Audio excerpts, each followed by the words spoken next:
When I was a little girl, there was a play at Black Arts West that was called Living Black Ain't Easy, but It Sure Feels Good. That's true most of the time. But it's been a hard year for being Black. It's been painful. The latest episode of violence against a Black body happened in South Carolina the other day. A police assigned to a school assaulted a young girl. She hadn't gotten off her phone. She wasn't studying her math. There's a story that most of you know by now, so I will not tell it again. I will say this. He was just fired, this officer. I'm happy about that, but I'm not happy for the reason that he was fired. And this is why I'm not happy. The police chief said, and I paraphrase, when you arrest someone, you are to stay in contact with their body for the entirety of the arrest. This officer lost control of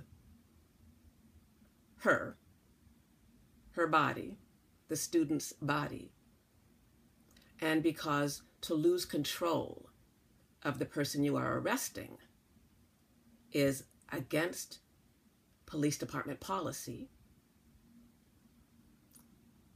he is to be fired.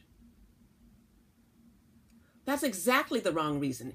Every piece of what the police chief said indicates how wrong it is. Number one, why arrest somebody who is bored, who is really smart and has already finished her homework, who is just being a teenager because their job is to drive everybody crazy, and everyone who's watching this has done that at one point in their lives. Why arrest her? That's one issue. Why arrest her and charge her criminally is another.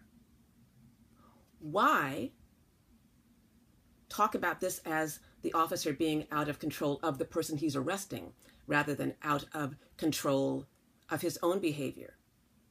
We criticize parents who engage in corporal punishment specifically because we note it to be personal lack of control. This was personal lack of control. And there was no reason to arrest somebody who was being a smartass for a day, for a week. I don't know how long it had been. But if there's a concern about her behavior, arrest, assault aren't remedies. Finding out why is the remedy. Acting like school is a place for learning of all kinds, rather than a place in which this police officer's behavior frightened everyone. Who's going to go to this child's defense when maybe they all get beat up, I'll get shot, I'll get killed, I'll get arrested, I'll get permanent records? So I'm happy that the white officer with the Black girlfriend, who must be feeling really lucky about now, is fired. I am glad that he is fired. I think the reasons why he was fired show how much more of this conversation is required.